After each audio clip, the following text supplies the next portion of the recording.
Hey, what's up guys, this is Oakley and we're doing a 1 vs 1 battle. I am Epirus. My opponent playing as the RDI is going to be Flash from the Sith clan, so if you guys haven't checked it out yet, go ahead and look at our last battle that we played.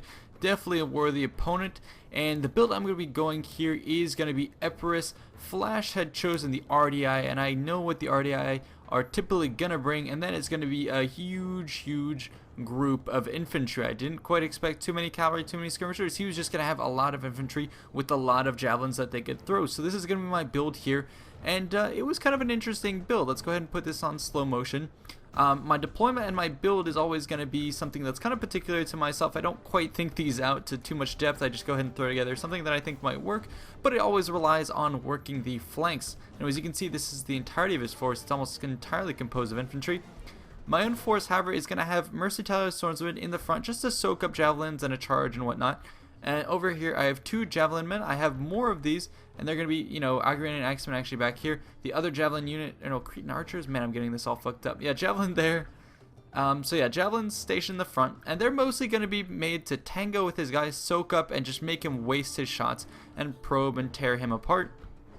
Then on the flanks, what I wanted to do is have these cheap pikemen over on the flanks, and I knew that I was going to have to, pincer him on both sides with heavy units like pikemen that can wedge him into position, and then I was also going to mirror that with the Salient cavalry who could hopefully land hammer and anvils, and then I wanted a big concentrated blob of infantry that you can see here, so hoplites in the front, Royal Peltas, and then Samnite warriors who are actually very good mercenaries in the rear, and then even more cavalry, Aspis companion cavalry, who are going to prove to be pretty vital to this engagement.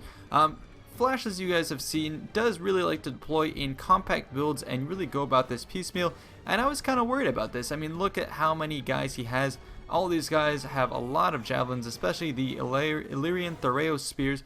These guys are effectively javelin men with huge numbers, so I have to be very aware of that. So they outnumber my javelin men, so I was going to have to be wary about that. And as I saw with the last battle, it was all about cost effectiveness when it came to fighting against Flash. So that's why I'm going to be moving about piecemeal, slowly but surely, deploying, getting around the flanks, and he's rather immobile, and I'm going to get some guys in a position that I think is going to be suitable for me. I'm going to have these guys exactly on the perfect flank. You want to usually target hoplites on the flank where their shields are not facing, so I get a couple volleys off against his men, and I'm going to start to do at least some HP damage, even knock off a couple of his men. These are going to be noble hoplites, so it's good for me to target them, but he gets back into a position, and this is not something I want to engage, so I'm going to go ahead and pull back and redeploy. So that's, as I said, and as I will continue to say, it's all going to be about bleeding him dry as much as possible, but he can tank a lot of these losses, and he's going to be just chasing after my guys, and I always forget just how fast these guys are, and just how far their range is. They can massacre my javelin men. So anyways, I thought at this point he was getting too far from the support of his army, so I go ahead and turn about, and then I decided I wasn't quite in position yet, so I continue to pull out. I want to get him out of position, but look at this, he's just already thrashed my guys with a couple volleys. But at least what it's going to allow me to do is turn my javelins against these Thoreau spears, move in with my pikes, and now I got him out of position a bit, so I can fall back with my javelin. Yes, I lost a decent amount, but now I have a huge number of forces up against him, and even if he's going to, well, actually, this is a good choice from him. See how we're talking about cost effectiveness? He's not going to go against my cheap javelin men. He's going to go straight for taking out my pikemen. This is why I was wary to engage on this flank, because with these types of units, they can just fall back. So you have to have something to punish him for falling back. And, he can fall back to more axe warriors who themselves have more pillar. And yeah, it's very troublesome for me. I should not have taken this engagement, but it's really hard for me to do, and I figured it was worth trading these levy pikemen to, expend all of his ammunition and myself get a good amount of kills with these really cheap javelin men. So, I trade a levy pikeman for an Illyrian Thoreos spears. I think that's a pretty good trade, and plus, this doesn't really look like it on paper, but the expenditure of all of these javelins on one unit is actually good for me, because it means he won't be able to use that on more important units such as cavalry, such as hoplites. Where are my hoplites? Yeah, this is the core that I want to remain untouched, so I'm going to be poking and prodding him as much as possible. Over here, he also sent a detachment, but this time I decided not to engage like I did over here, and I just pulled him back. I wanted to get him as far away as possible from this fight, and I also figured that I had some Thessalian cav and might as well charge these guys in the back, these mercenary axe warriors who themselves have javelins. I know the hoplites don't, but these mercenary axe warriors do, so I wanted to get a nice attack as he was distracted on that flank, get a good number of kills wow, just thrash these Illyrian levies and a good amount of kills on those guys. And I'm going to boogie on out of here before he can reform and do too much damage. So I had to be very opportunistic. And his guys here, as they get disengaged, I'm going to collapse on them with my javelins. Same thing over here.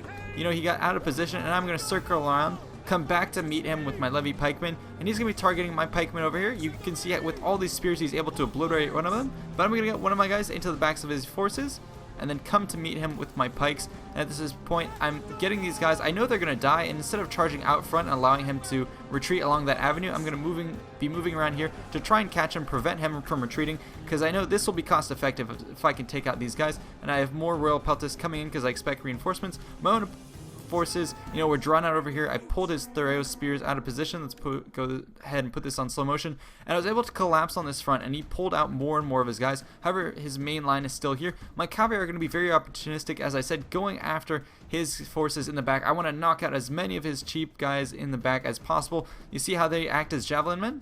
That's something I can't allow him to do in the late game, so I'm going charging in here. More cavalry, playing the wait game in the distance. Let's go ahead and see how many kills I've gotten. Already 156 at the beginning of this battle just with the Thessalian Cav, and the Thessalian Cav is going to be soon to follow. Some of my other javelins are going to be on just watch duty. They want to make sure these guys can't rejoin the army. And over here, I'm going to be pincering with not only my javelin men who are out of ammo. I sent these guys in just to fix his axe warriors, make them expend all of their ammunition here, and then we go ahead and drop my pikes on a very healthy pike unit and move this into position, and then continue to land double strikes with my, Aspists are getting into the mix, and they're going to start raking up a lot of kills, really cleaning up the rear of this force. I didn't quite know why Flash was committed to just moving a couple of his forces. I guess it's just a choice that he makes when he fights his battle. He focuses on a couple units. If I were him, I would have forwarded these guys up behind. But yeah, that's going to cost him dearly, especially with units like this who are going to try and rejoin the fold. I can just charge them. Over here, my opponent disengaged from my pikes. I had more coming in to reinforce, and he's going to go ahead and try and chew into my Ogrian Axemen. But these are Ogrian Axemen, obviously, instead of the Javelin men that I had over there. These guys are much sturdier in combat with the axes, so I'll be able to clean both of these forces up. And then over here, I'm not going to allow him to join this fight again. Disengage some of my Aspists, prevent him from charging into me. Land a strike in the back, and then come in with my Javelin men just to fix these guys.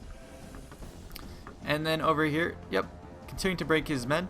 My pikes are here, and he's going to try and reform and fight off my Thessalian Cav, who at this point have 202 kills, so more than paying for themselves.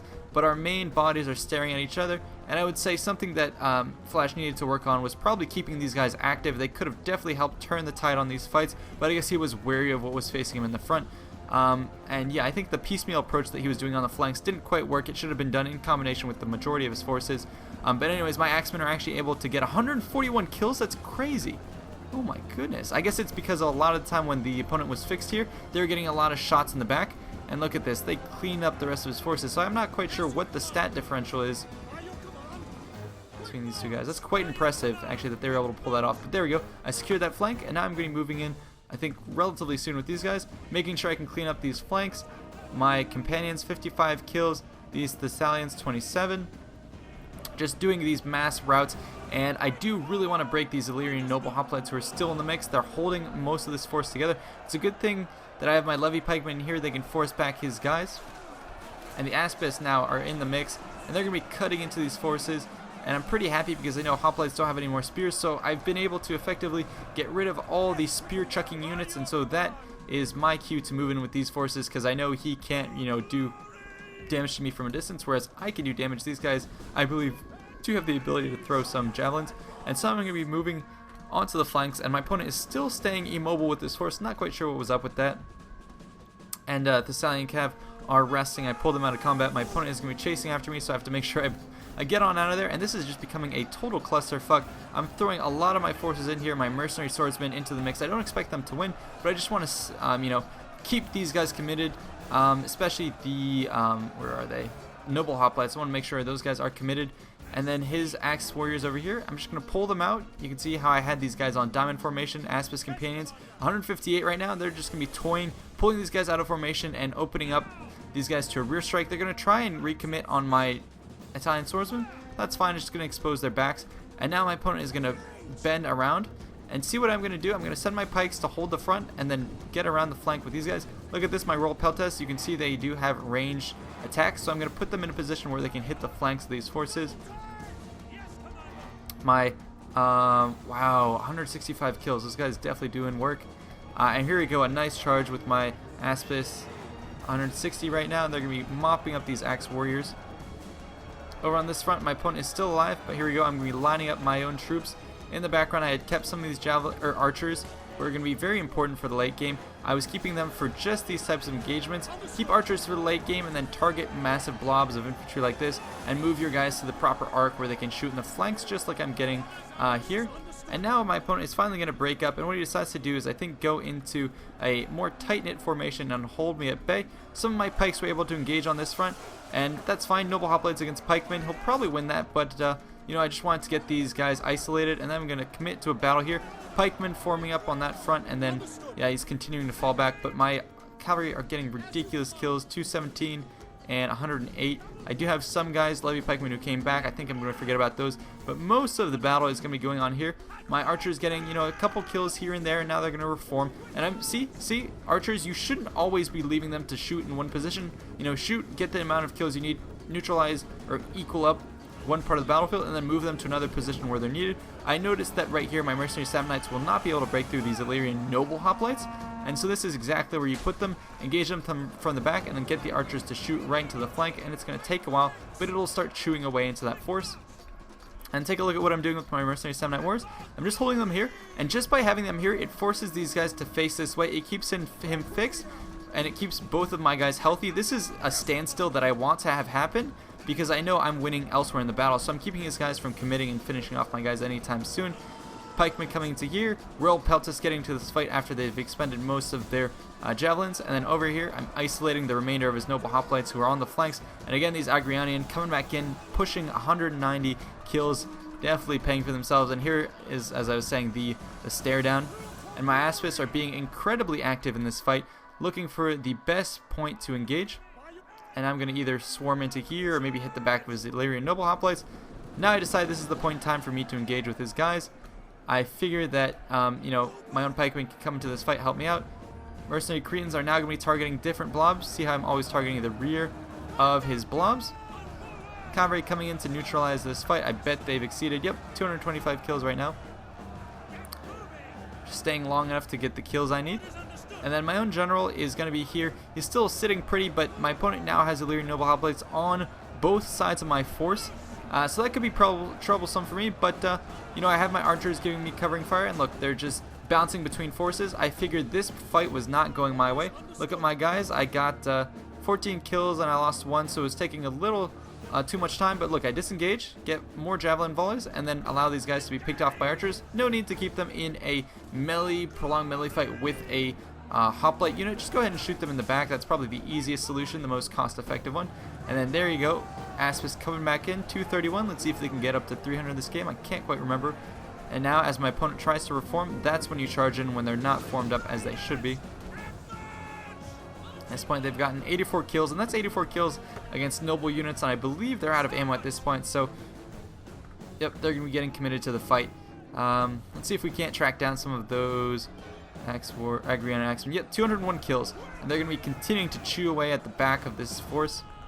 So, looks to be in mostly my favor. I think it's been mostly decided at this point. I would say my opponent did suffer a little bit from a lack of mobility. His build was, you know, I think it was pretty good. People who play with the RDI count on having a lot of infantry, and I think I countered that pretty well, drawing his forces apart. I think if he used a little bit more cohesion in his force and a little more coordination, he could have definitely picked apart my guys. I think the initial battles where he picked off my guys, my pikemen, he should have, you know, gotten those kills and then fallen back to his main hoplite wall, you know, gotten victories there and then fell back to his, you know, main core. That probably would have served him better. I was able to draw him out and isolate his forces, so what started off as being more cost effective to him ended up turning in my favor and was more cost effective for me.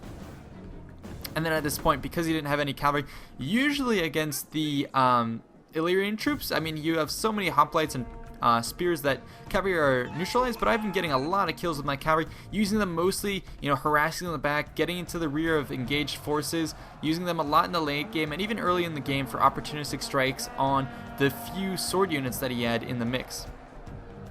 So that's probably the good way to use them.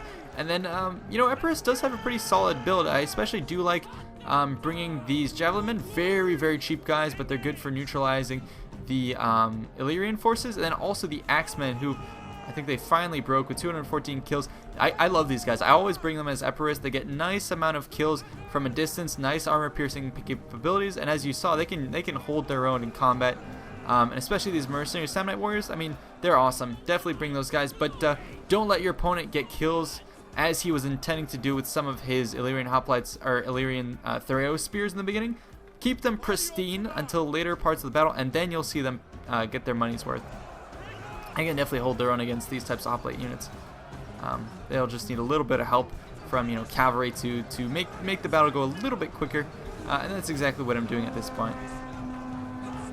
So little clusters of my opponent are going to be broken up and just destroyed piecemeal. I'm hoping one of my archers will actually get the satisfaction of killing one of these noble troops.